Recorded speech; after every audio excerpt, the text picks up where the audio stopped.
Um, I want you to grab a piece of paper and something to write with.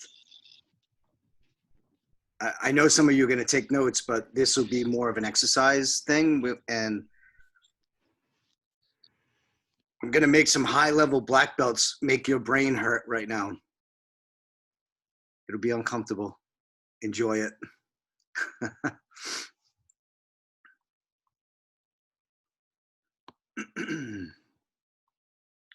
Mr. Paul Iannuzzi, good to see you.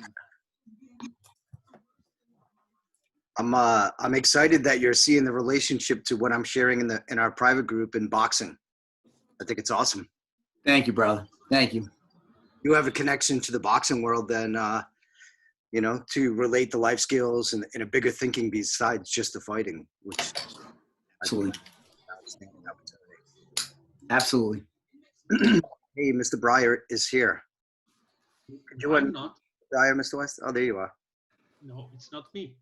It's just an image of me. It's well, you're moving. If you want to be me, you will have to hug me. Yeah. That's not me. That's just an image, digital image of myself. And that's pretty good replica. In social distancing, in the next 20 years, we will know each other only this way. We'll never be able to touch. Well, let's not hope that happens. Because I don't. Good morning, everyone. We're gonna wait a few minutes, and I asked everybody to grab some paper. I thought it would be great to take some of the patterns relating to martial arts so that they could stand up. Papers? Yeah. Well, we start with that. Yeah. iPad and no paper? Have you heard about it? You know, digital transformation? You know, that's one of my favorite moments, the dinner that we had in Toronto, where you showed me the ping pong concept. Yes. On that iPad. It was a good steak. Did you see my last video on the ping pong? I just released it 2 days ago. I did not. 500,000 people watch it until now. Yeah, I didn't. Yeah, it's just the ping pong. So I'll send it to you so you can see it. Yeah. The only video that in the past month went for more than 3 million people to watch was the one that was, the headline was, "I hated school." just the headline did it.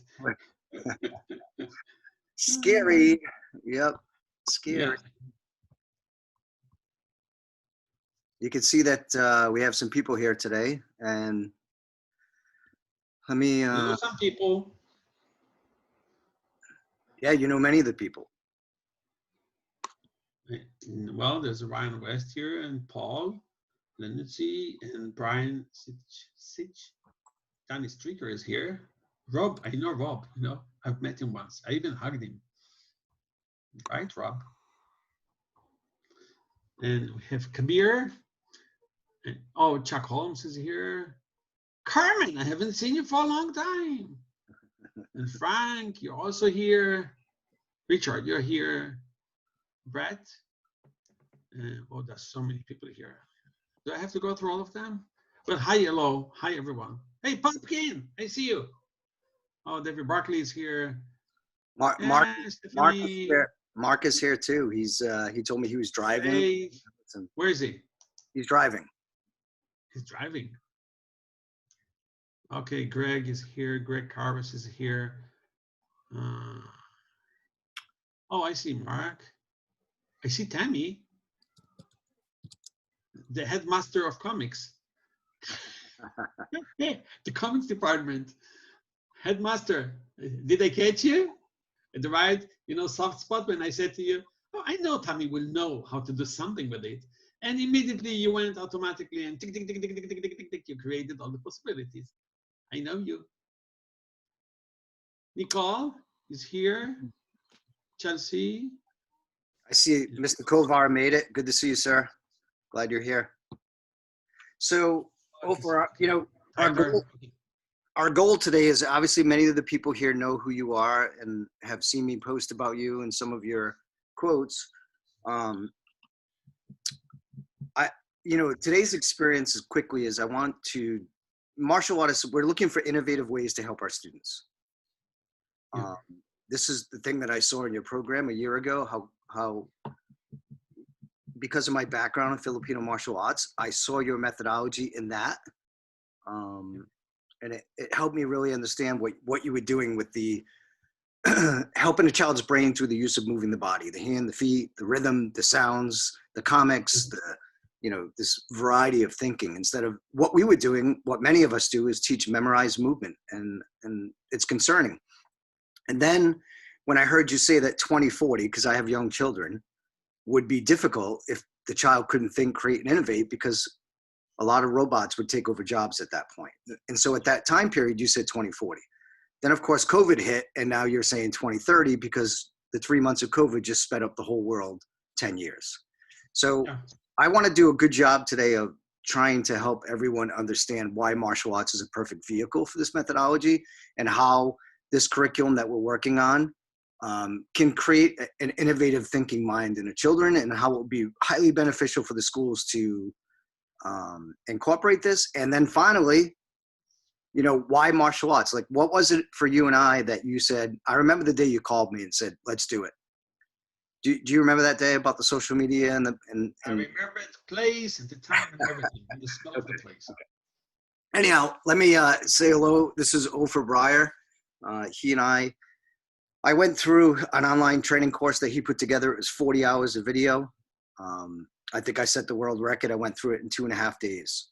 So their company emailed me, wanted to know who this crazy wackadoodle human being was that would sit for 2.5 days and watch and digest 40 hours of video.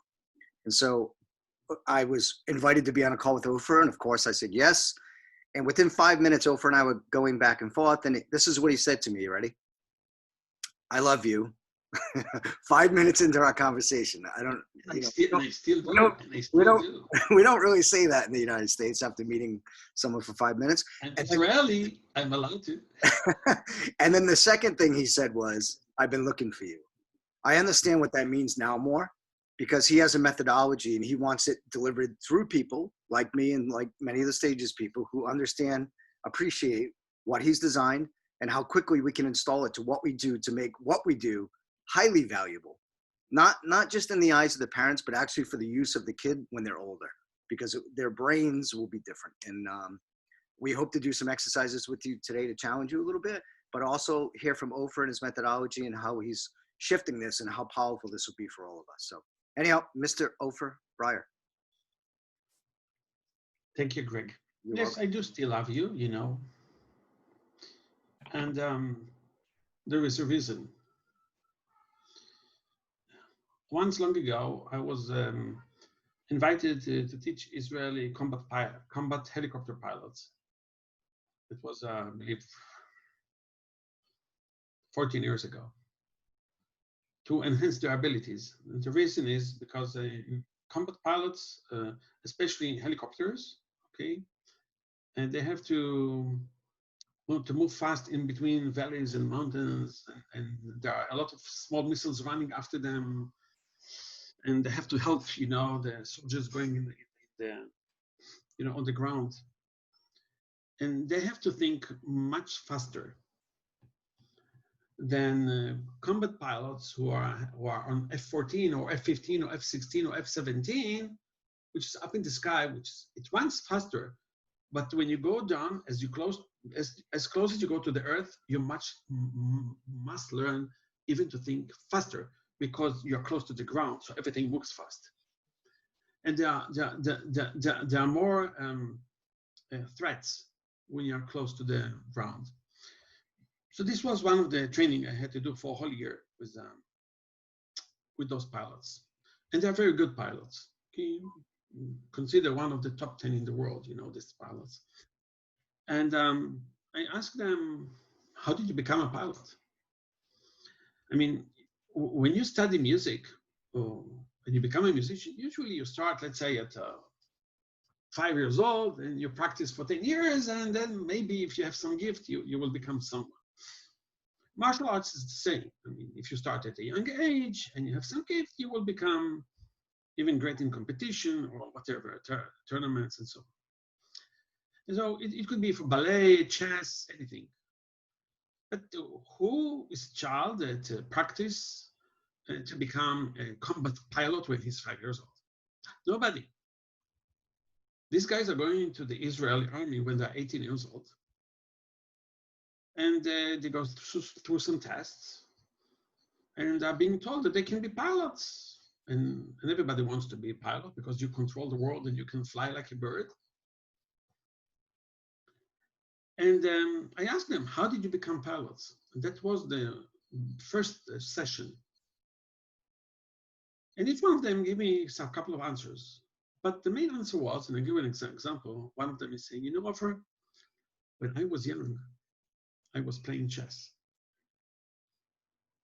Chess is about strategy and thinking and calculation. I'm sure that it helps me a lot today, chess. I also played guitar, rock and roll, you know, playing guitar. And I'm sure this skill of listening and thinking and listening to others and, you know, listening to tones enhanced my ability. And I wasn't very good in mathematics and physics in school. I was a very good student. And I also went to this after school activity and this after school activity. So like, you know, from age 6 to 18, you have time to go to some activities. And I did 5 years of judo or 5 years in martial arts. And all these things together brought me to the point that I can be a pilot. So the question was, why do you need to learn all those many things to become a pilot? And why only the top 1% of people who go to the army are being chosen to go for this pilot training? And not all of them finish, you know, it's hard. And the question was, how can we create more people ready to go through those tests and maybe finish their training as pilots? That was the question that I was asked by the Air Force. So in order to learn how to do it, I had to go and train the pilots themselves first. I needed to know what are the pilots of today, and then train children at 16 years old, make them ready to become pilots, because this is the most I'd say the second most impactful force in Israel, okay, to take care of the country, which is in a war zone. So after being with them for a while and training them 3 times a week with children games, month went over, and they measured what they learned. Okay, there was a system that measured them, and they became much better pilots. And then I learned how to prepare other children to become pilots or to become whatever they want. Because chess, music, math, martial arts, these are all skills that teach us different, I would say, skills. Chess is about strategy, music is about listening, composing, math is about formulating things, and martial arts is about, you know, I would say, to have the courage, to know how to fight, self-esteem, and the ability to go through hard times and continue. So in each area, you learn something different. And then you become holistically more ready for many things in life. But the problem was that many children go through chess, music, martial arts, and math. Many people. But there's nothing that connects all these elements together into one language. This is the biggest issue that I found. What does it mean? How can I take the knowledge from chess, music, math, martial arts, and others to enhance my abilities in each one of them? Can I study martial arts and become better in chess? Can I study music and become better at basketball? Well, you might, but you don't really know how. There's no model, there's no system for it in the world. And this was the system that I was working on for the past, you know, I would say 25 years, almost like 25 years. How to transfer knowledge from one area to another to enhance each one of the areas. This was mainly the approach of the work that I've done in those years. And it has been tried with children and kindergarten and elderly and pilots and cyber people and so on and so on and so on, you know, for many years. So one of the things that I came up with is, what are the things that we need to create a gifted child, let's say for martial arts? We talk about Dojo Genius, isn't it? So Dojo Genius means I can fight, okay? I can have tournaments. I can be trained in a dojo. And I can train while being in the dojo, me being genius at the same time for any field, including martial arts. And we know the system, don't we? 100 kids will come to study from you.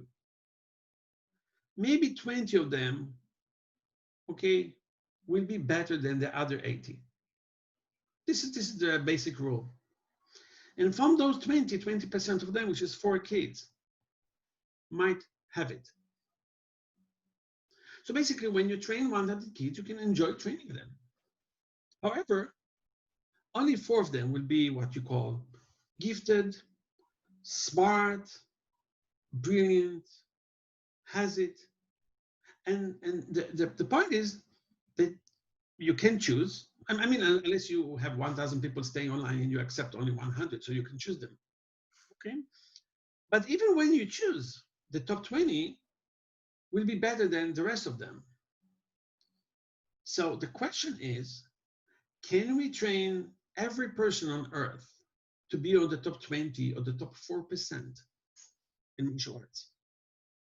This is the main question that I'm struggling with. Or to be the top 4% in school, or to be the top 4% in chess. So how do you do this? How do you create this top 4%? I'm not saying 2%, not top 1%, giving opportunity for more people. But is it possible to take 100 kids in a class and make most of them the top 4% when you compare them to others? This was my main mission in life. And the reason was because of my story. In 2040, 1 billion people will lose jobs. And I can give you an example why they will lose jobs. Look at the COVID-19 situation today. A little virus, no martial artist can fight it. The only thing you can do is hide from it. Stay at home, don't walk outside. The moment you do it, you learn how to hide, but not how to fight. How do you fight a virus of that kind? Well, you need smart human with strong ability in research and development. But let me tell you something about research and development. If you don't teach children how to research and develop, they will not know how to do it. So let's say I teach classical music. Do I teach to research and develop? No. In jazz, you do this. Why? We teach them to compose in real time. We search for influences, combine them, compose them in real time. So you do research and development in some areas, and in some you don't. So if you study patterns in martial arts, and you know the skill, okay, defense and push, okay, leg work, and you know all the techniques in that style, you might be really good at the top 20% even. Not sure you will be the top 4%, because there is a difference between the top 4% and the 20. Usually the top 4% think faster.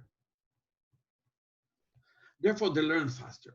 Therefore, they will get a black belt before others.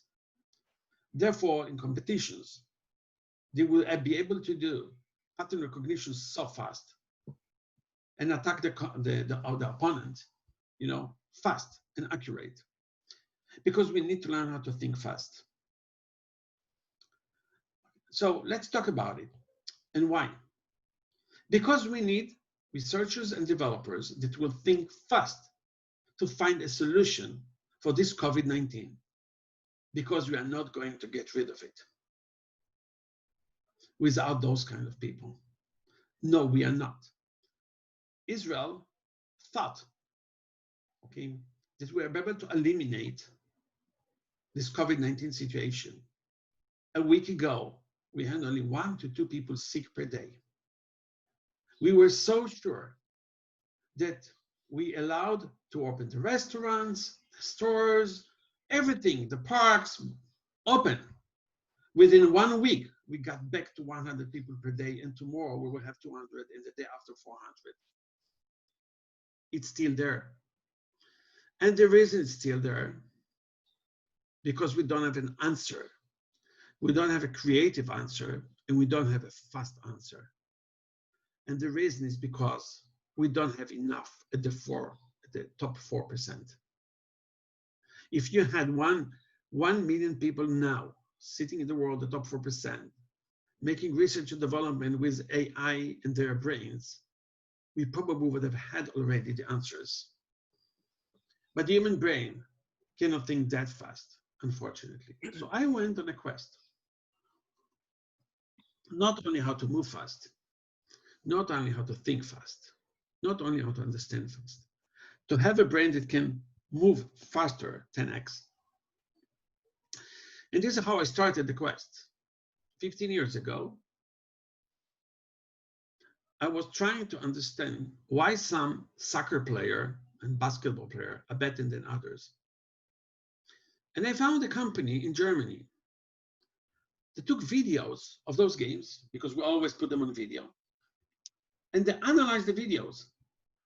What did they do analyzing? Well, they saw somebody running with the ball, kicking the ball, they saw the angle, they saw the speed, they analyzed it with vectors and technology, and they were trying to put some science behind soccer and basketball.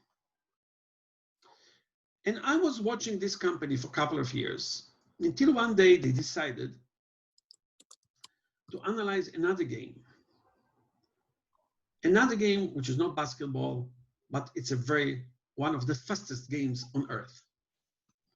And it's being called ice hockey. And what they've showed is very interesting. They showed that if you are a regular person who is watching the first time the game, or even the 10th time the game, on video or in live, you can see a strong guy moving fast, with a lot of muscles, moving fast on the ice, taking his hockey stick and kick the bat. And you, as a normal person, you can see the bat here. It's being called a bat? No, how do you call it? This thing that you hit. There's another. Can you help me, guys? What? The goal? It's not a ball. It's a disc. It's a Puck. The puck. I'm sorry. I just forgot how to say it. The puck. So you see the puck here. The guy comes in speed with full power, moving, giving it a kick. And then you see the puck on the other side, but you never can see the puck moving. And the question was, how the other guy stopped it? If you cannot see the puck moving because it's going 500 miles per hour. And they were trying to analyze this company, the Research Institute. How come they see it? And it was very simple. They said, oh, I have plenty of time to see it because I see everything in slow motion. All these great game players in ice hockey, they see everything in slow motion. He sees like, oh, he's taking the stick. Oh, he's kicking the puck. Oh, I can see the puck. It's moving slowly, so I can stop it and turn it and kick it somewhere else. And my question was, how come their brain is faster than the movement of the puck? Well, the brain was trained. So now, if you go forward to martial arts, let's assume I know all the techniques well. I've practiced them. I'm practicing 4 hours every day practicing. Now I'm going, to have a spur, like, kind of what we call in our language randori, right? Just against each other. And suddenly I saw I'm not stronger or better than the other person in front of me. I'm just faster. I'm faster to analyze his behavior, and I'm faster to tell my brain how to move to the area which is the soft spot of that guy, like an open space or something. The only reason I was able to do quite good in martial arts, it was never because I was strong or never because I was fit. It was not even me being smart. It was me being able to do pattern recognition and pattern design so fast that other people couldn't do. And that was the biggest difference between me and the others in my team, and between me and other masters of the world who are much faster than me. And you know, Greg, that I admire one Japanese lady, that she's amazing of how fast she moves, right? Remember her? I do. You told me if Maya wasn't around that you might take a ride over there. For sure, I'm telling you, I'm in love with this woman.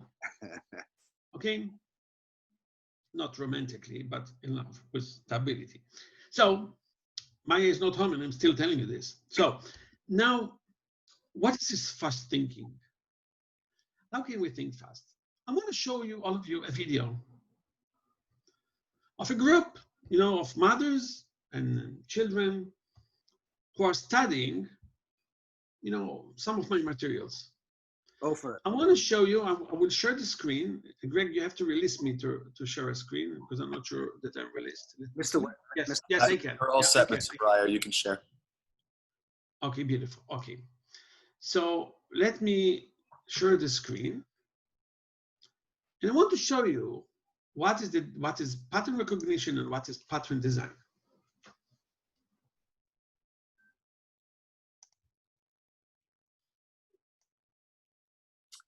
That's a lot of open tabs. I'm sorry. I'm a busy man.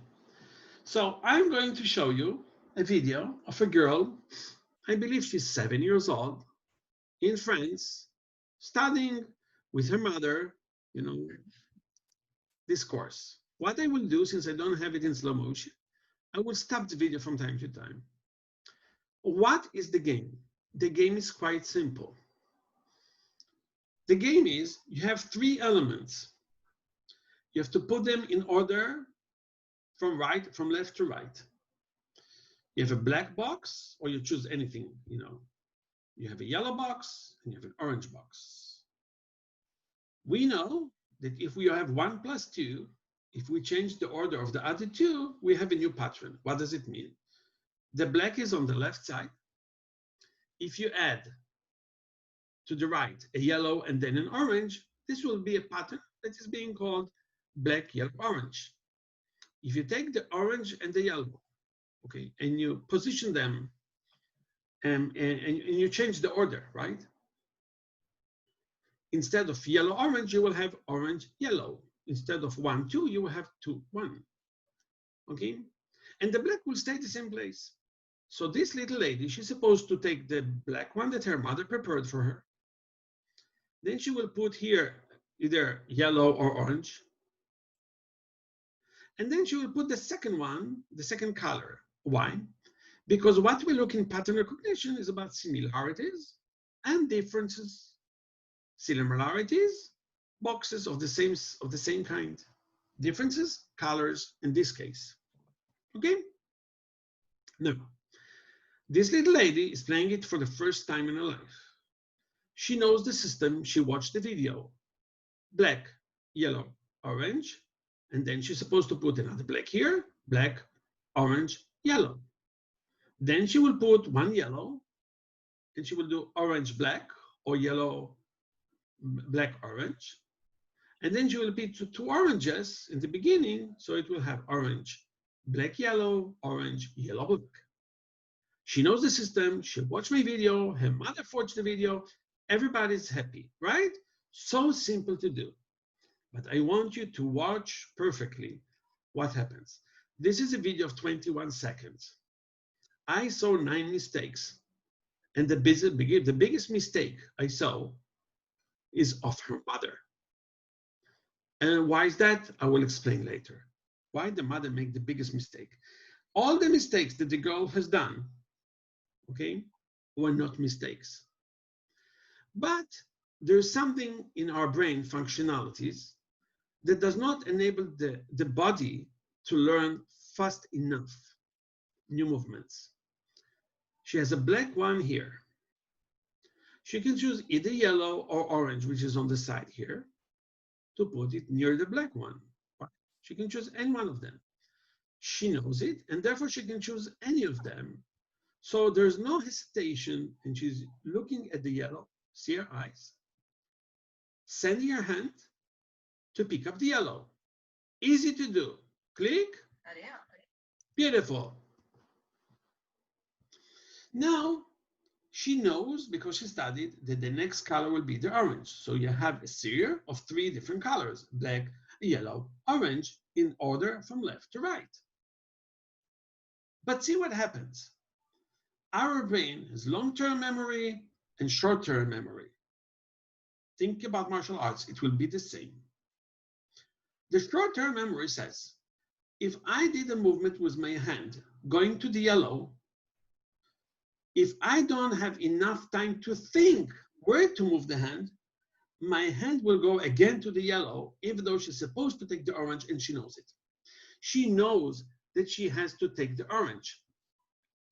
But because there's a split of a second, there's 1 second between choosing the yellow and choosing again another color, which is orange, her brain, the short-term memory, is stronger than her ability to think. And she will move her hand again to the yellow by mistake, even though she knows the system. Look what happens. So let's go back. Okay, it's very short.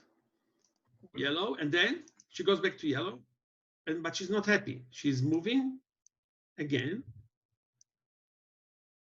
Look at her eyes. The hand went to the yellow, even though the eyes went to the orange. Isn't it strange?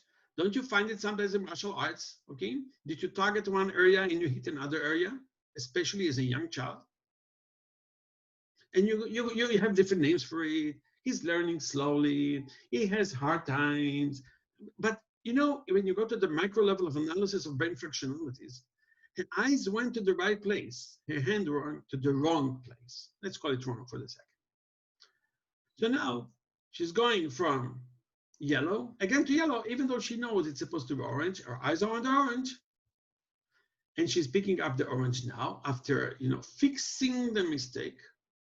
And she's putting it in the right place. Beautiful. Black, yellow, orange. Now she's supposed to do black, yellow, orange, but she's not doing this.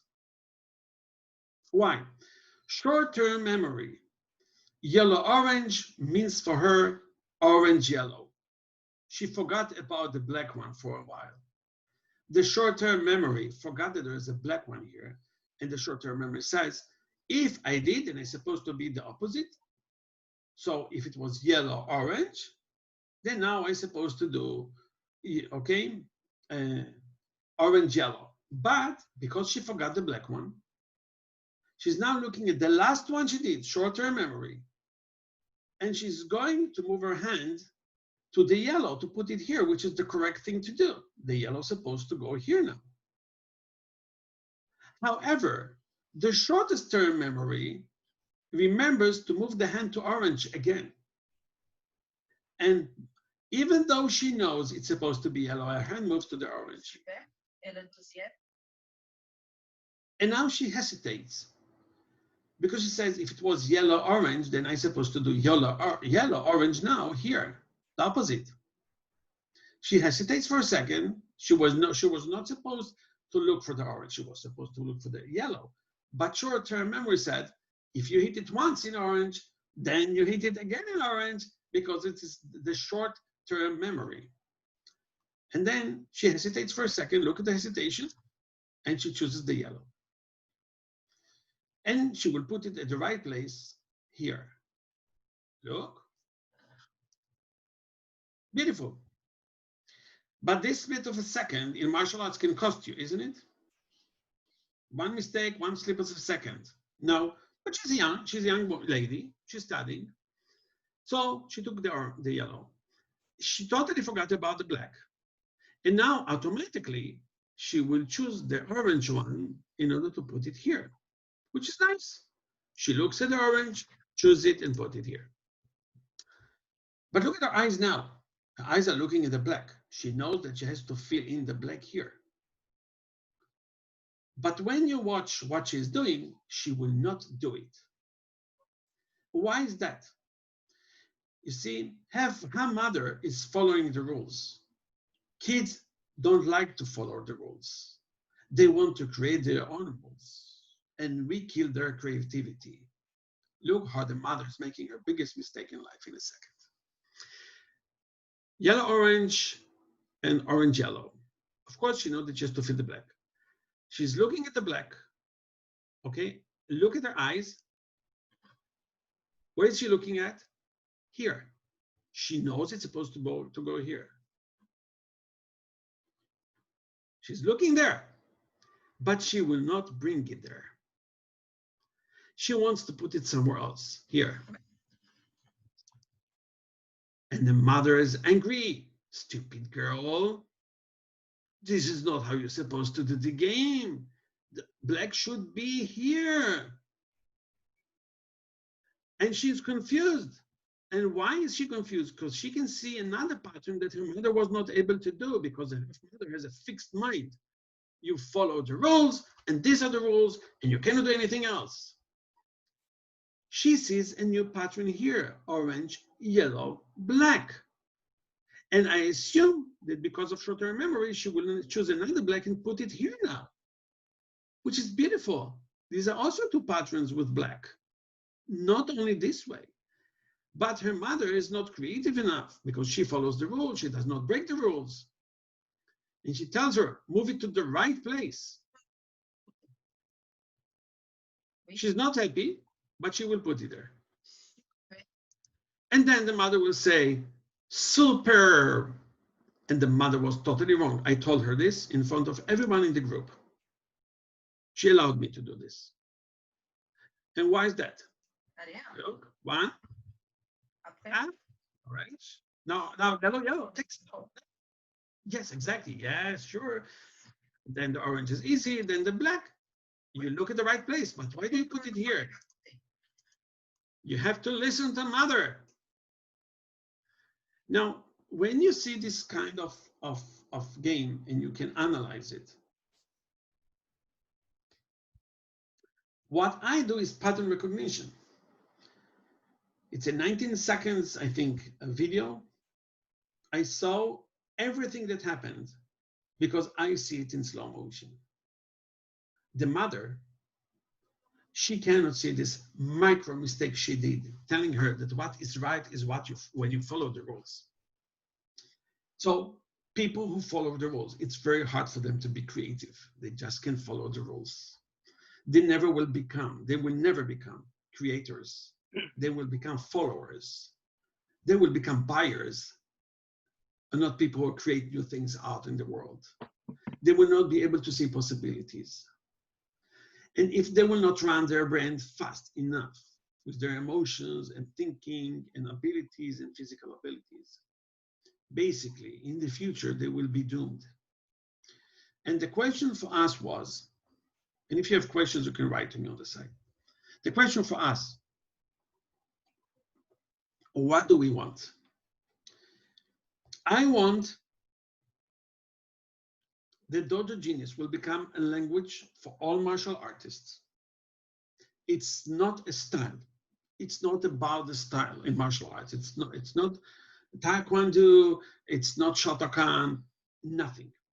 It's a skill with thinking algorithms that make all those kids fast thinkers with the skills of pattern recognition, pattern design, and others, to have smart algorithms in the brain. So they will come to our martial arts studio. They will succeed fast. They will learn faster than anyone else. your 100 kids will be on the top 4%, and not the top 4% of the class will be the top 4%. And those kids, because of studying with you, they will go to school and study mathematics 10 times faster, study physics 10 times faster, study basketball 10 times faster, and be highly creative, be able to break all the rules and create new rules all the time. Because the rules that we have today cannot fight the COVID-19. We need new rules to fight it. And unfortunately, the only rule we have now is hide at home, which can kill the economy. We know it. Why? Because if it was 20 years ahead, it wouldn't kill the economy. Because in 20 years ahead, everything will be digitized and everybody will be able to work from home. But today, it's still not that. And if we want our children to come to a studio, start the year, to be the best in the best 4%, first of all, you will not lose them after a year. They will stay. How many of the children who come to study martial arts stay? How many children who study music stay, for more than 1 or 2 or 3 or 4 years? Not many of them. How many started and stayed for 10 years with you? How many started in music and stayed for more than 10 years? Few. Maybe the top 4% only. And you know why? Because for them to learn was a challenge, okay, but it was not a disaster zone, becoming at the lower 4% of the class.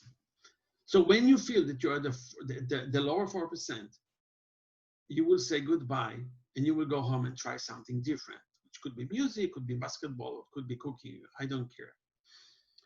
But most kids never succeed in any after-school activity. And to follow the rules in schools and to be good students, it's possible, but it's not enough. Look how many graduates you have from Harvard, how many methodologies are being created by Harvard for the education system of America. 80% of the methodology being used in the school system of America was created by Harvard professors, and the system fails, isn't it? How come? We don't have to rely whether the school teacher is good or not. Everything that you want to learn can be online. But what we need are smart students. IQ is lowering around the world. It's not going up anymore. Students, most of them don't like school. There's a new way that we need to give these kids a new model to study. So when it comes to Dojo Genius, what we want is to bring the people to the dojo and help them to become geniuses. This is the reason. What is the outcome for us? Better martial artists, for sure. What is the outcome for the kids? Better at anything they do. Today, you cannot prove that martial arts make a child smarter. There's no way. All you can say that it teaches different things, you know how to continue and how to stop, and motivation and everything else. Martial arts by itself is not good enough to prepare the child for life. It's just one small element in life. There are many successful people in the world who never studied martial arts. Nevertheless, if you will analyze how many successful people studied martial arts, you probably will find that less than 2% of them studied martial arts for more than 10 years to become successful. So there's no relationship between these things.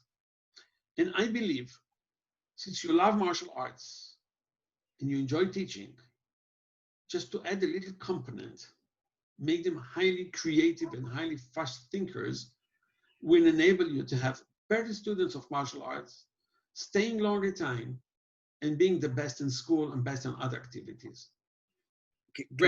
Yeah. So in addition to that, actually, it makes your teaching job a lot easier. Mr. West, can I ask you to share with everybody, the beginner students, how you did 2 elements and then you gave them sticks and what happened?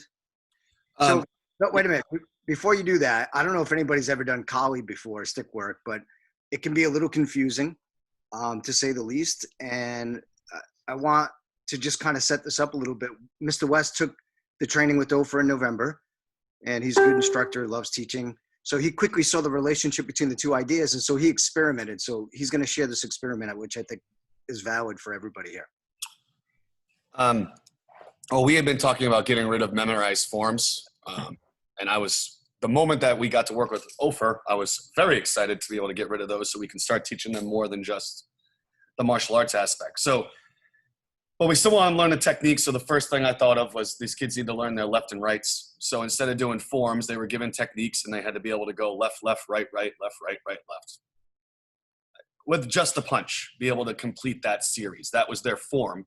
And I could say any technique and they were able to complete left, left, right, right, left, right, right, left. So then we were doing that with punches and blocks and they were able to complete it. And then it was time for us to do our learning tool. So I gave them a stick and I said, okay, we're going to hit the bag high, high. And so then they hit the bag high, high. And I just stopped everyone. I said, what comes next? And one little boy raised his hand. He goes, high, high, low, low, high, low, low, high. He saw the immediate relationship between left, left, right, right. He saw the pattern.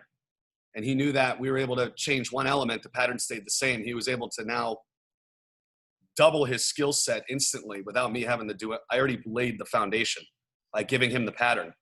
And then as we changed what they were doing, whether it was a stick or a block or a punch, he now had something to demonstrate that he was proud of.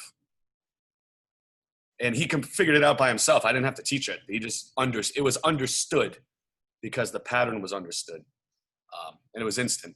And it made that class really easy to teach because the foundation was there. Basically for us, it helped them to learn faster. Yeah. A new pattern. It was instant. They knew what to do immediately. I think it's important that everybody can, obviously we can all sit here, listen to Ofer and be wowed by his, I've never heard anybody go into a 20-minute speech about an 8-second video like he just did. That was amazing. That should already give you some insight as to his level of what he's really good at.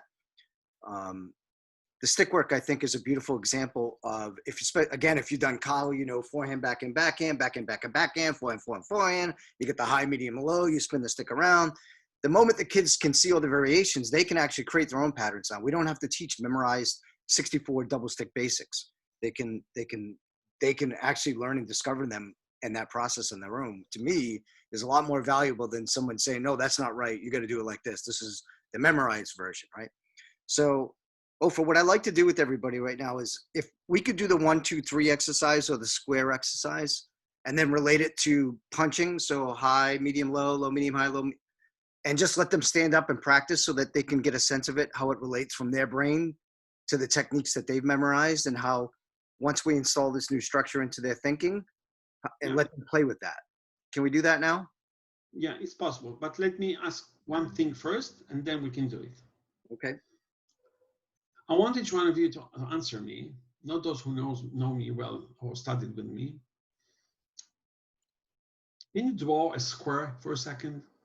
Just a square on a piece of paper. Just draw it.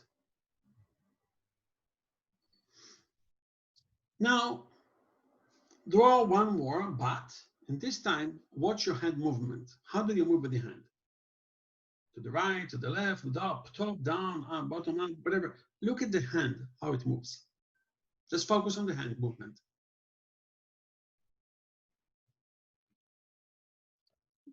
Now, do you remember the hand movement? Did you do it differently at the first time and the second time?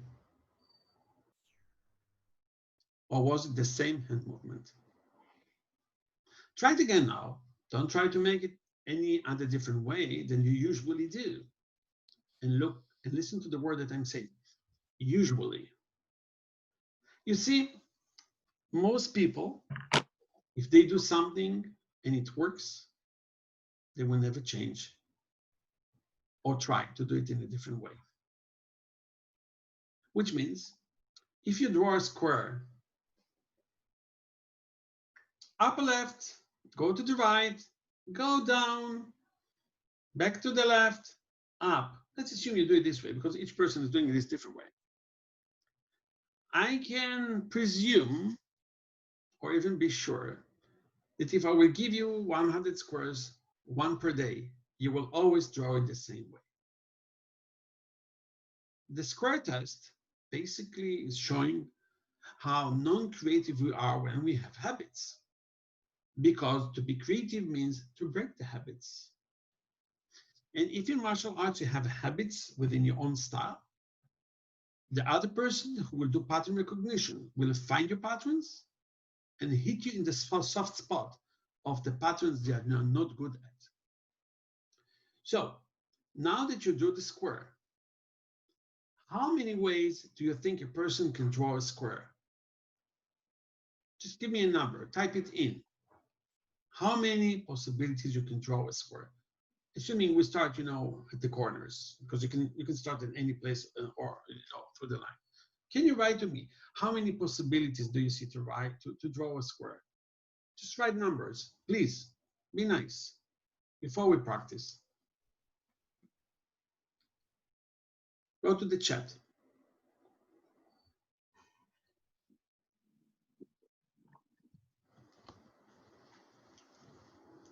Okay.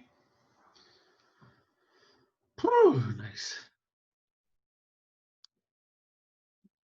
So basically, you all think that it might be accurate, right? Like 144, it sounds really good. I mean, mathematically, and 64 also sounds really, because you have 4 elements, 4 times 4 times 4 times 4, 16, 64, 64, 144, 64.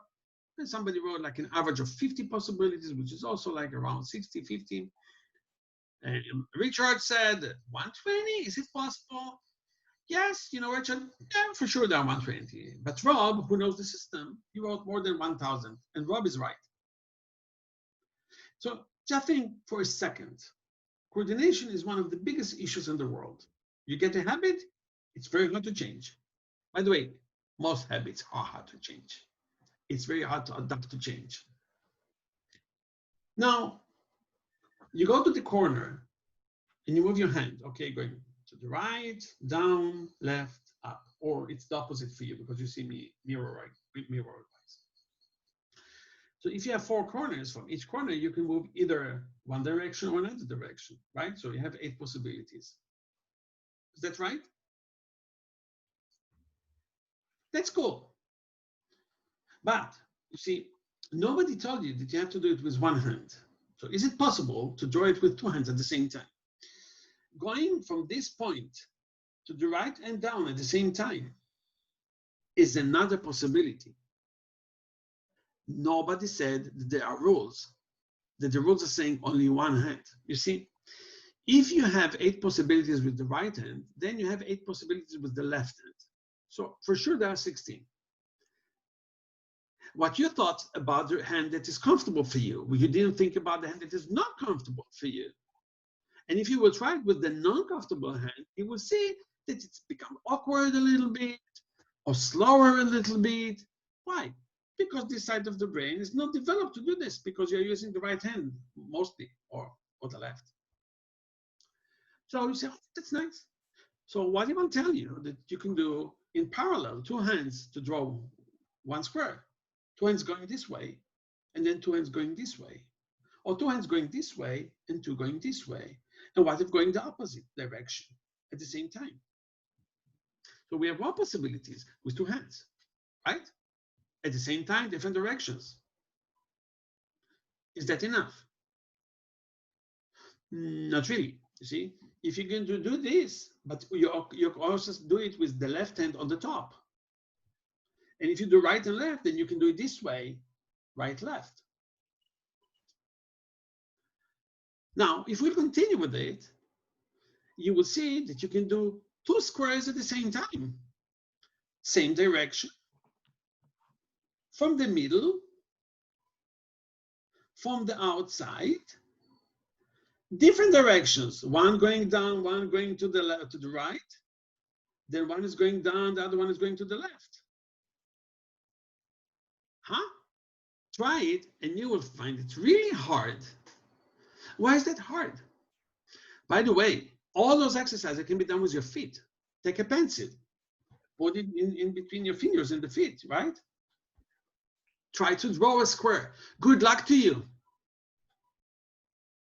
So what does it mean, the square test?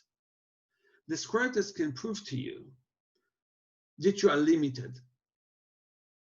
You're limited in thinking and in action. And I remember, Greg, when I did some work with footwork with you, remember, Greg? No, I forgot. Tell them how you felt when I did footwork with you. Tell them. Yeah, so November, we were doing an exercise that was related to music, but to patterns. So it could be a short step, long step, it could be forward, it could be advancing. And with my Filipino background, we do a lot of footwork. So I was like, oh, this is easy. It was terrible. I couldn't do it. I had something was stuck, and it just, if you read The Inner Game of Tennis, thank you for the book, Ofer, self one was taking over is what was going on. And it wasn't allowing self two to do its job. So yes. It was good. It was good. So to understand that we are very limited needs a solution. And the solution is, how fast can we learn? How fast can we learn to create and adopt new patterns, or endless of them, and endless possibilities? Therefore, some people can study one martial art of some style, okay, like judo, get a black belt. Now they can go to like I did, okay, to Shotokan, which is totally different than judo. There's nothing in relationship even. And in 4 years have a black belt in martial arts. And then you can go to Taekwondo, different kicks, not similar, but kind of the same. And then you go to Aikido for 2 years, and you get a black belt in Aikido. But it's even more than this.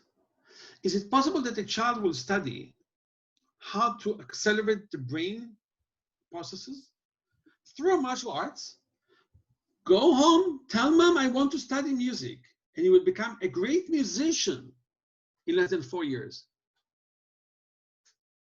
A great musician. Not to know how to play the piano. I'm talking about a great musician in 4 years because he studied martial arts. Today, you can prove that a child who is studying martial arts for 4 years can become great in music. You can't. Or you say he can know how to practice and how to commit himself to something. That's not good enough. I'm talking about the brain functionalities. Brain functionalities means to be able to transfer the knowledge from one field to another. So let's do this game. Please draw from left to right, triangle, square, and circle. Please do it now.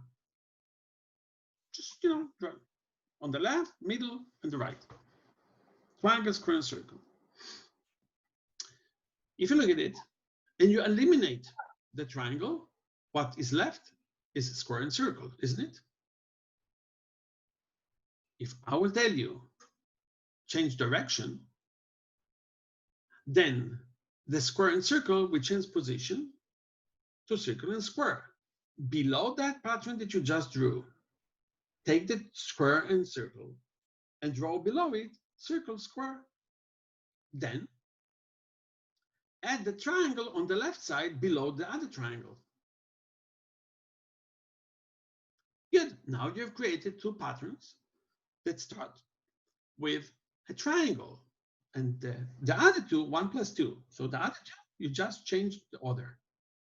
Now, you cannot start again with a triangle. Therefore, you can start with any other, you can use the square in the beginning. So now you have a square, and then what is left is triangle and circle. Then if you use the square again, you have square, circle, and triangle, right? Do it. You will see in a second where I'm leading you to. How to make life easy to learn faster. And then you see another pattern. You see 2 triangles and 2 squares, right? In the beginning. So what is left? 2 circles. Make 2 circles. Okay, and cross the other 2 elements. Triangle, square, square, and triangle. And because probably you don't have colors with you, just draw the first letter of a color. Yellow, blue, green. YBG. Just draw them from left to right. YBG. Do the same concept like you've done with the triangle square. Now with letter. YBG will become YGB. If you had colors, you could draw them. Now you started with Y. You can start with B, YG, and B, GY. And then you take the G. G, what is left is BY. And if you cross them, G, YB. Is that right? Do the same with numbers now. 1, 2, 3, and then 1. Yes, exactly, you know. Do all the 6 possibilities of 1, 2, 3 for a second.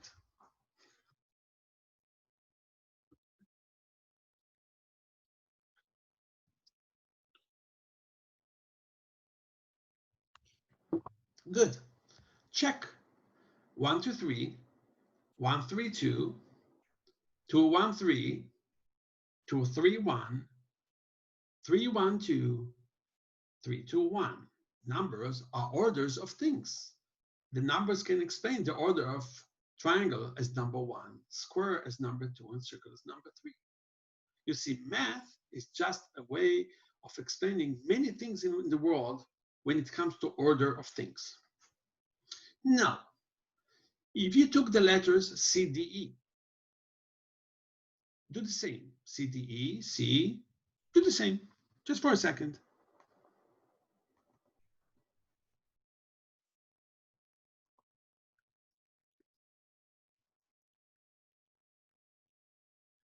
Good. Now, since you know how to do it with letters, C, D, E, C, E, D, write it in 3 other names, do, re, mi, which is the notes of the music, right? Do, re, mi, and then do, mi, re, right? Finish it. So let me explain what you have done until now.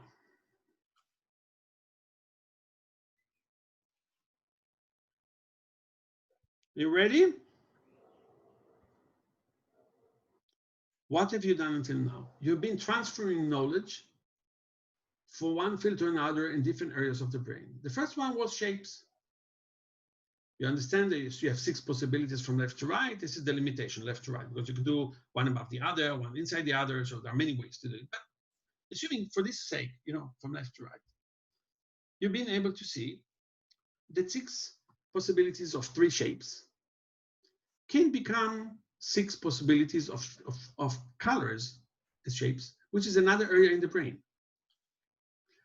While making the analogy between triangles and colors, when you did the colors, it took you half of the time than when you did the triangles. Then, when you moved from colors to numbers, it took you half of the time of half of the time. 1, 2, 3, 1, 3, 2, 2, 1, 3, 2, 3, 1. So a quarter of the time.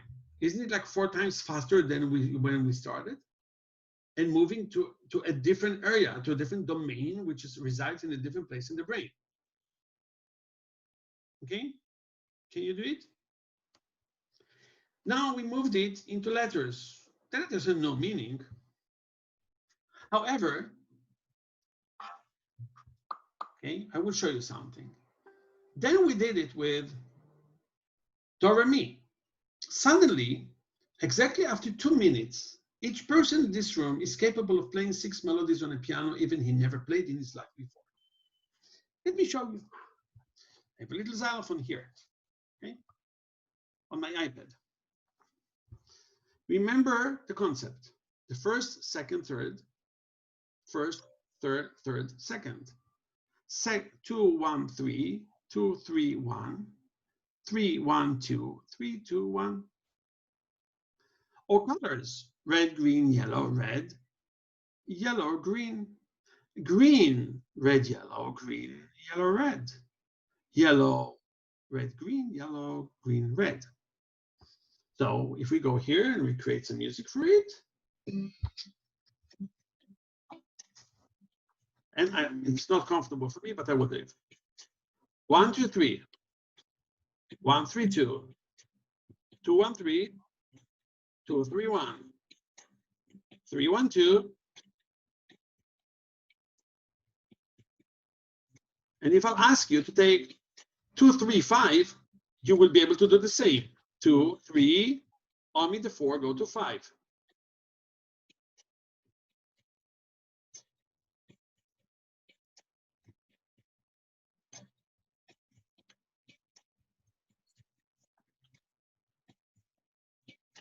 Now, after 2 minutes, a child can transfer knowledge from shapes, colors, numbers, letters, notes, and be able to play 6 melodies. Now, here comes the game that we are going to play, all of us. Since we understand it, all of us, we're going to play a game together. You see, do, re, mi could be face, chest, stomach. F, C, okay, S. F, C, S. F, S, C. 2, 1, 3, 2, 3, 1. 3, 1, 2, 3, 2, 1.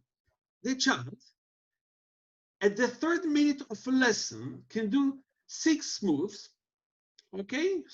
6 punches in martial arts, because he knows music, because he knows letters, because he knows numbers, because he knows colors, because he knows shapes. He can learn it in 10 times faster after 7 minutes of a class. So please get up, all of you. I'm with shorts, so I put the nice shirt just for you, but I left the shorts so it would be comfortable for me. Raise up, play the game, play the game. Let me just put the camera nice. Can you see me? Can you see the fat guy? Huh? Who is lazy to do even martial arts today? No. I will show you in 2 ways.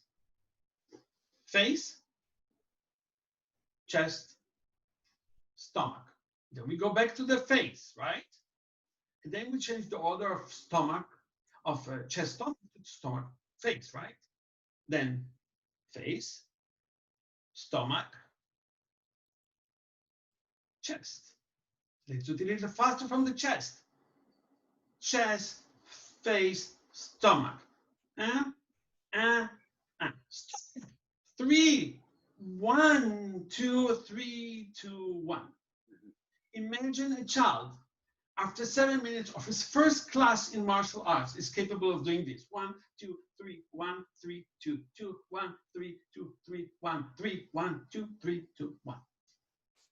If you had a child coming to your class doing this, after teaching him just, just this, teach him this, and he will show you 6 possibilities, you will think that he's a genius and you will invest in him more than any other child. Because you say, wow, this guy, he can learn so fast. And I don't mean that he knows how to do the movement right. I'm not saying that he knows how to use the hip right. I'm not saying that he has the speed, but he understands the pattern.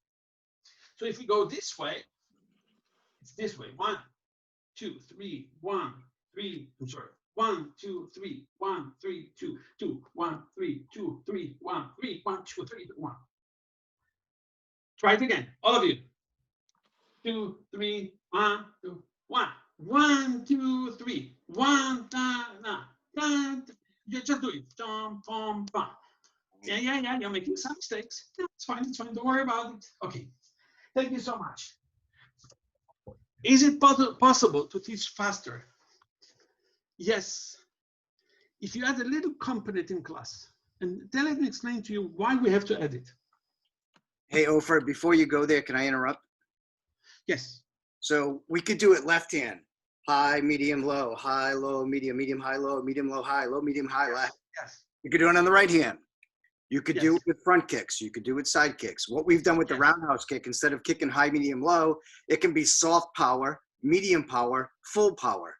Then Yes. you can overlap that with high, medium, low. You can do it moving. Yes. You can do it. We've done left hand punch, right hand kick, left hand punch, and run the pattern. So when you start to get to this level, the coordination factor that happens with the kids, it's super challenging to them. People who could do a great round kick struggled with this because the round kick was memorized. It wasn't learned to be adapted to this thinking. Yes. As you see more of this, you will understand why we're so excited about overlaying this into the school. And one thing that we left out, by the way, is that 17,000 schools in America before COVID, hopefully after COVID too, but we have direct access to a lot of kids. And so to Ofer's point, he basically wants to skip the bureaucracy of the school departments. And we together can help these kids who the 8-year-old and the 10-year-olds now prepare for a life that maybe education, the way it's delivered right now, this will enhance their education. This is why we're so passionate about it. I just want to sneak that in. Sorry. Well, one part in this, in what you are saying, okay, is coordination is not in the body. Coordination is in the brain.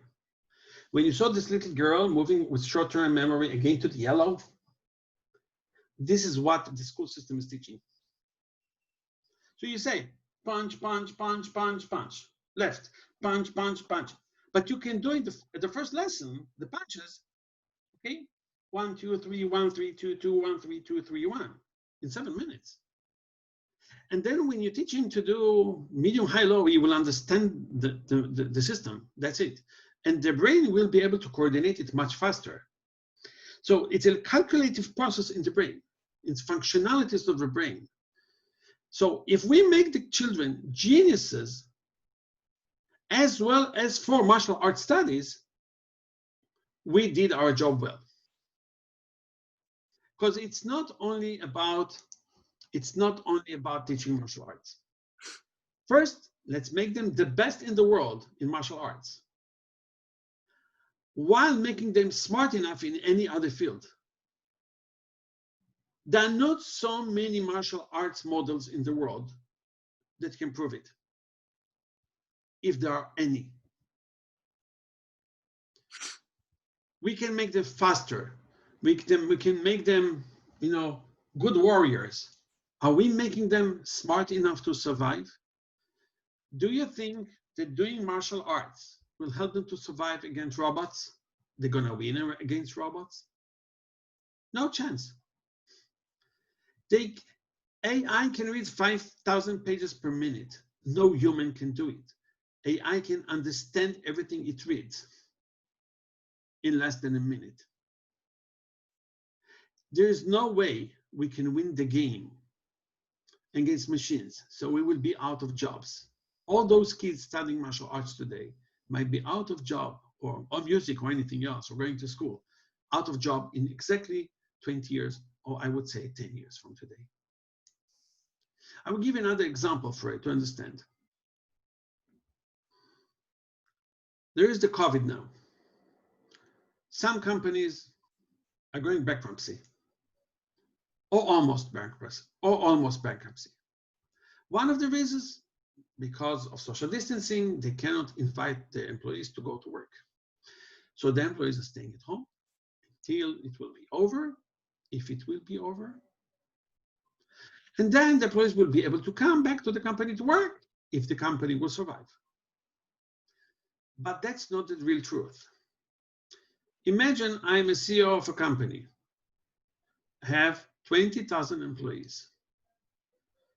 And I think that there will be another COVID next year. I hardly make it this year. If there is another one, it's a disaster zone for my company. I'm going to lose the whole company. So what I will decide today as an owner of a company of 20,000 employees is not to hire a human to work for me. If I can find automation, robotics, and artificial intelligence that can do the job of my employees, I will hire them. Why? Because if next year there will be another virus, there is no social distancing between computers. They can go to work every day for 24 hours per day. So as an owner of a company today, I will go more into automation today, because if I will wait until next year's virus, I will lose the company. And this is what is going to happen in lots of companies. They will go back. Now, if you had a restaurant today and the chef was a robot, and there are a lot of robot chefs in the world, some of them received Michelin stars, there are a lot of them. If I had a chef inside my kitchen who is a robot, if I had a robot who can bring in an autonomous truck all the food that was loaded by another robot, and then can send those meals to homes with robots who can share, who can send it, driving the streets and get it to your home. And there are like this, they're already there. None of the restaurants have been closed. None of the restaurants have lost money. They could have sent food to home to anyone. We know that in this world, automation, it's in simple stuff and simple processes and complex processes is taking over. We knew it until today. Wait until you see what will happen in the next 2 years. They will not take back all those people to work because they will not take the risk for another COVID to kill their companies. They will search. And the companies that will strive in the next 20 years, companies are making robots, artificial intelligence of a higher level, and automation. And those kind of companies, they need smart brains who can build robots and AI and software. They don't need employees. You don't need the driver. You need the one that will create the autonomous car smart enough to drive anything from anywhere. So these kind of kids, these are the fastest learners, the highly creative ones, and we need to take responsibility. Who else in the world could take responsibility of this if not martial arts teachers who are teaching people to become warriors, to become leaders? If you're going to wait for the school system, good luck to you. I've been talking to school systems all around the world. It's so hard to convince them. They know better that it's important to teach history, while I'm saying that we need to teach something different, futurism. Because you can't live in your past. You will need to live, for sure, in your future. We are warriors. We can fight for it. We are teachers. Let's bring the kids. And if the parents and the mothers will see that the kid loves it, continues, very successful, get a black belt in 4 or 5 years, and become excellent in school, and the child will say, I've studied this in the martial art lesson. I've studied with Brian and Dennis Streaker and Paul. I've studied with Ryan West. These are the guys that I remember everywhere I go in my life. These are the people who changed my life. My students in the past year when I was a teacher, okay, they will never forget me because I gave them the tool to survive in anything they will do on the highest level they can. It's not to remember you just as a martial arts teacher. It's teaching the kids how to be a warrior in the times of digital transformation. And this is a mission, and we need to collaborate and do it together. I can't fight this war by myself. It's a huge war. I'm growing now in India and in other countries, in the United States. I'm building centers. I'm trying to do whatever I can.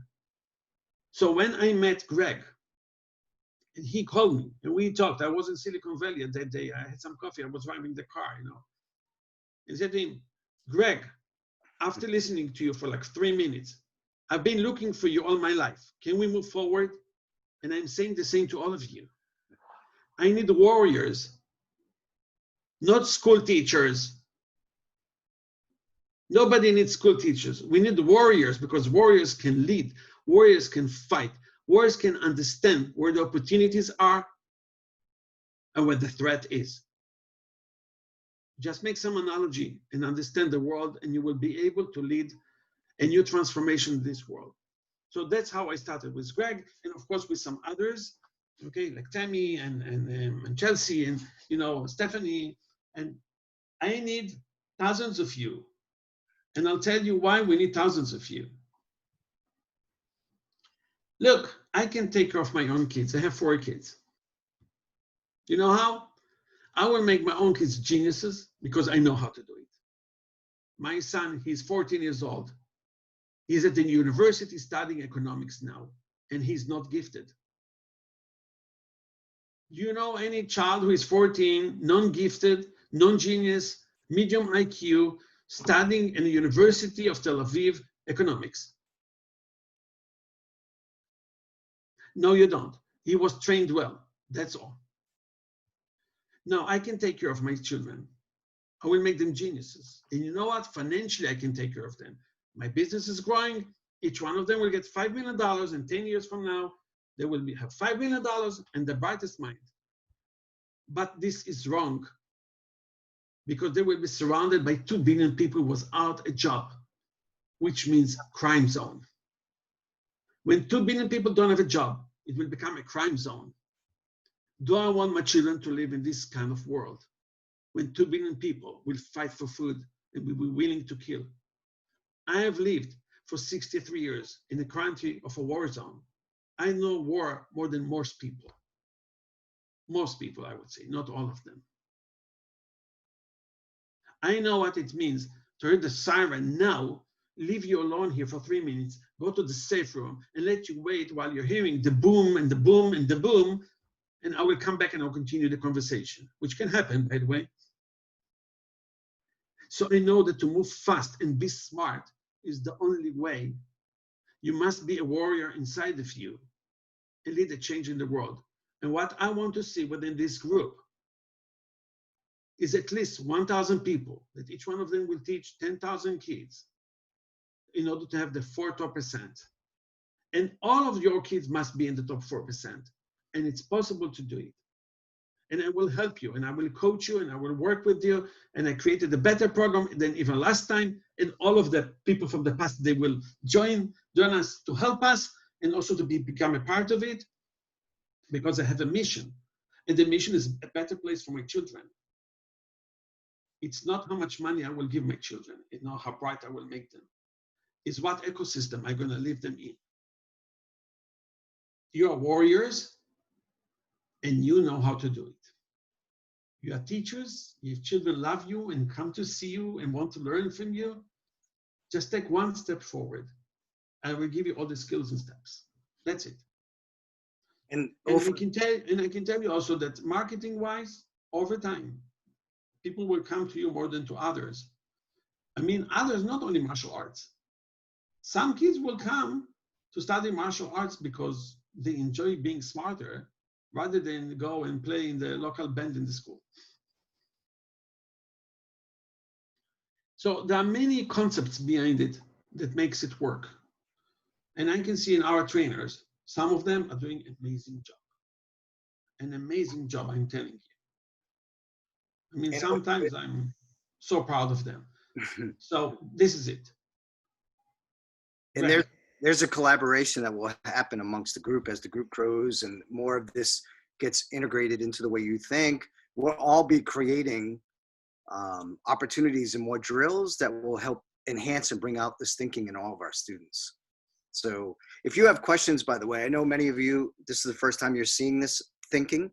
For me, I took Oprah's 40-hour course online. It was for parents. I've never seen anybody, and I could point you to my, spending 6 figures a year and reading books, going to seminars kind of guy for the last 20 years. I've never seen Oprah opened up with this in the beginning. Somebody bring all of the thinking together.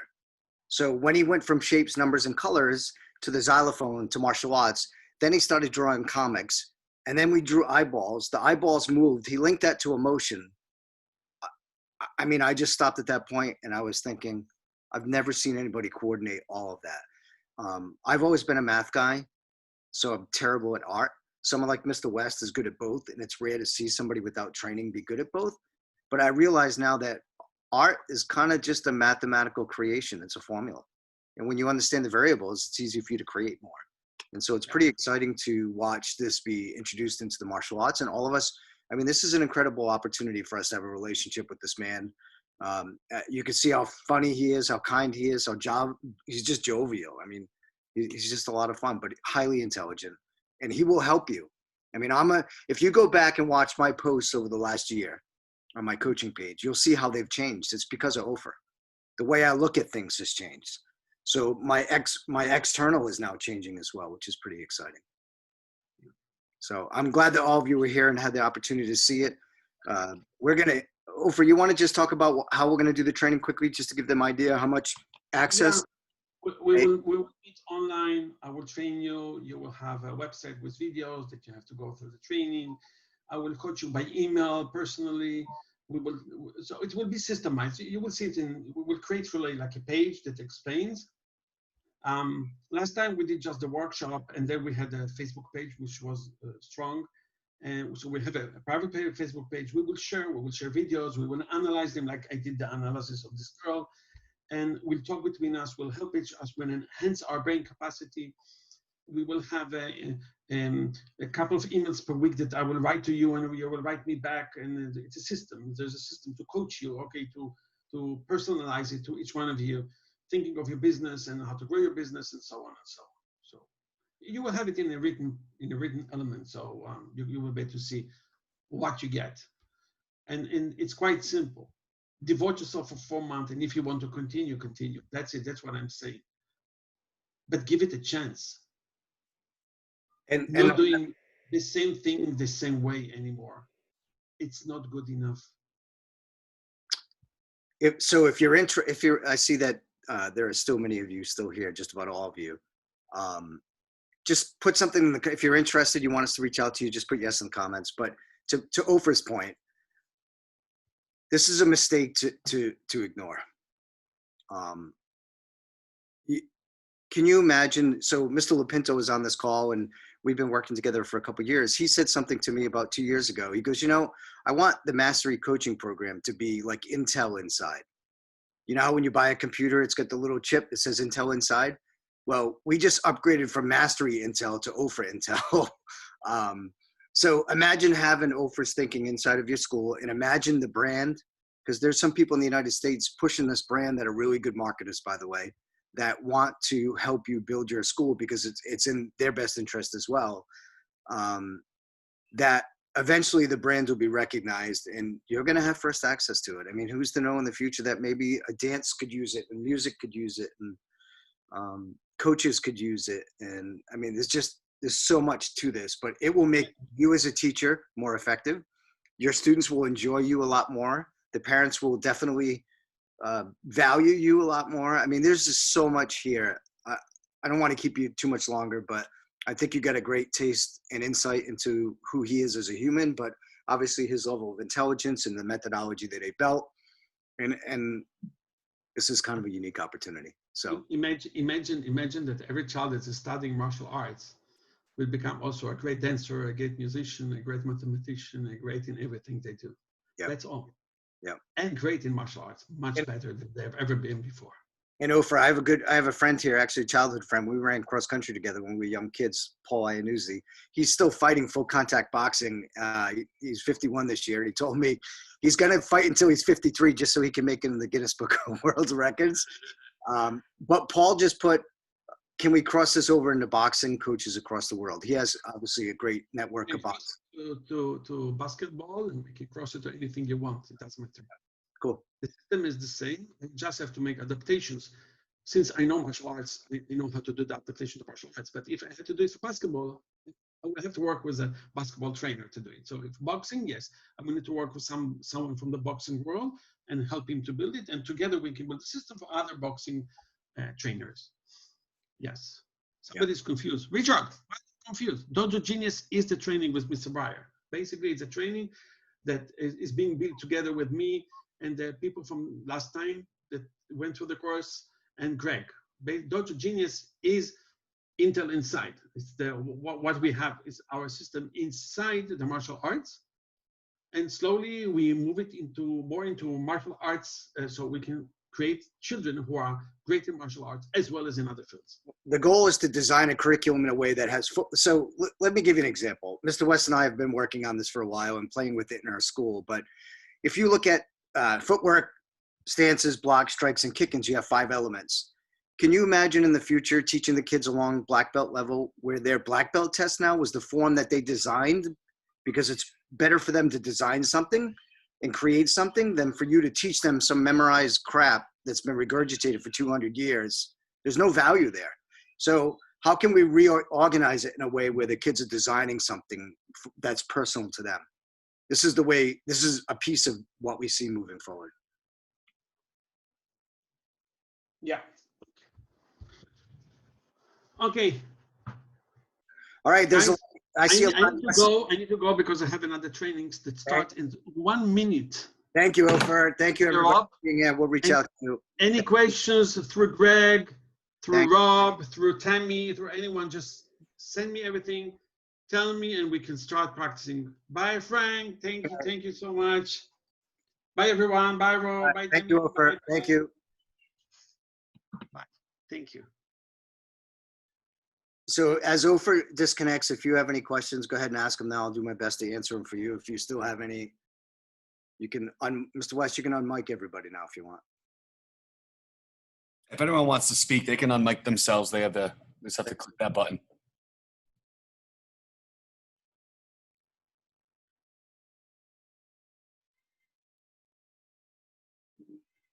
No questions?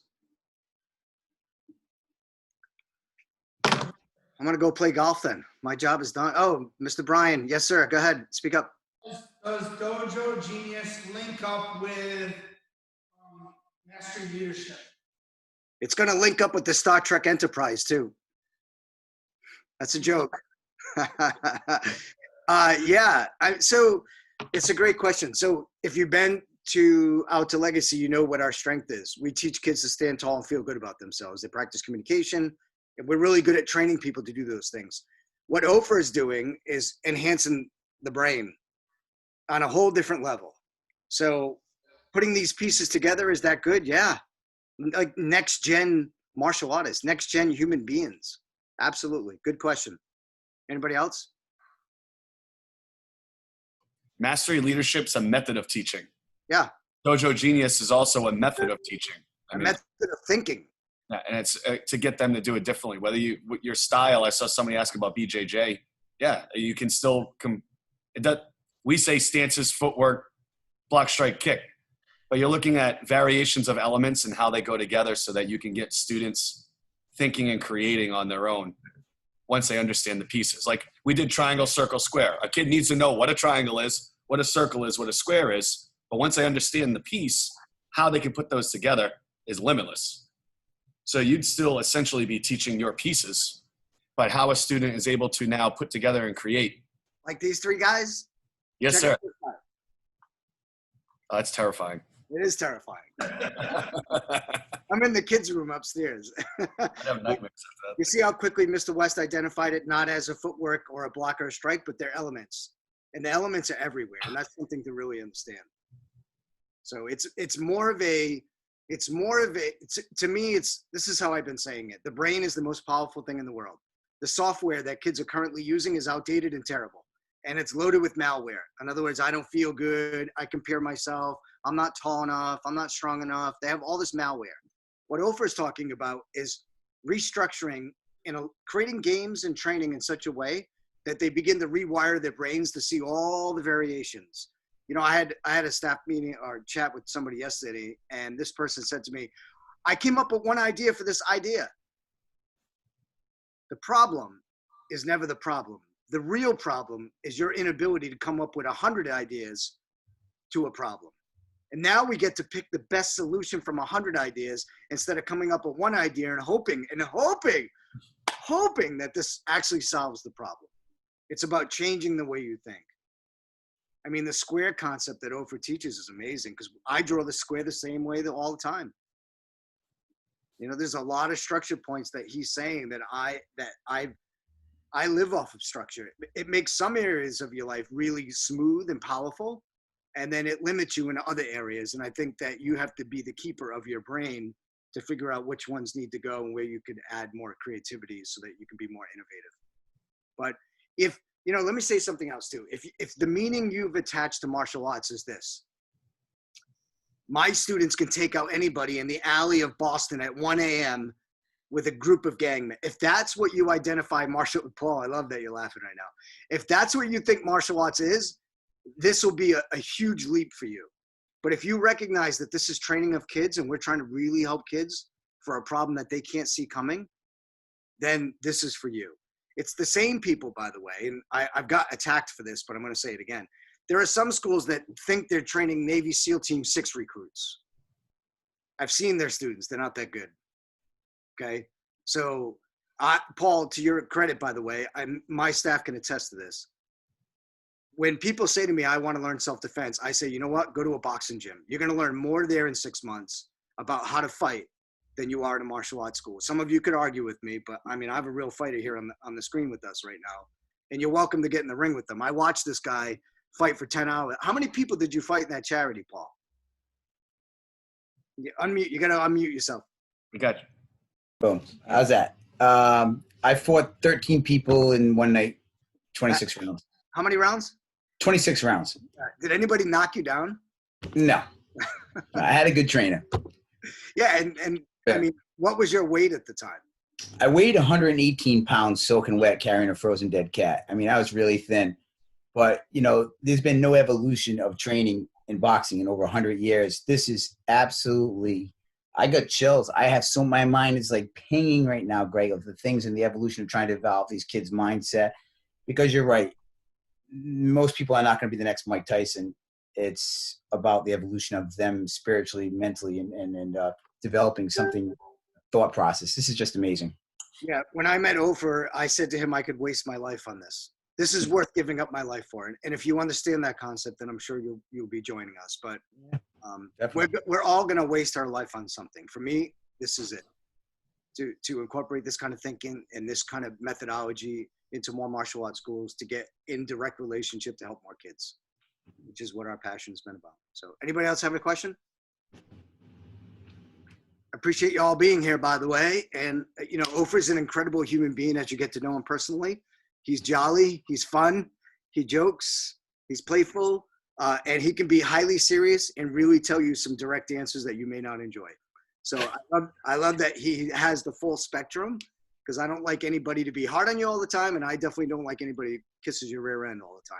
So he will definitely give you the full rainbow. And this is an experience. I mean, we have some incredible people that learning some amazing things right now. And how we, as a group, unite these ideas and bring them into the martial arts. I want you to think about it is not a curriculum. It's like JKD, if you know a little bit about it. Bruce didn't want to teach you martial art. He wanted to teach you how to use your martial art more effectively. And so that's what Ofer wants to do. Create a system of the way that you can relay it to your students where they start to comprehend the variations. I play the games with Zoe all the time. She doesn't quite get it, but it's being enhanced into her as we speak all the time. And you will become a better parent for those that you are parents. You will become a better instructor. You will become a better leader. Mr. West and I were joking the other day about we're creating some online products right now. And he was saying to me that he was struggling with pattern recognition and sparring. So I said to him, well, how about this? What if we went on YouTube right now and took a sparring match off YouTube?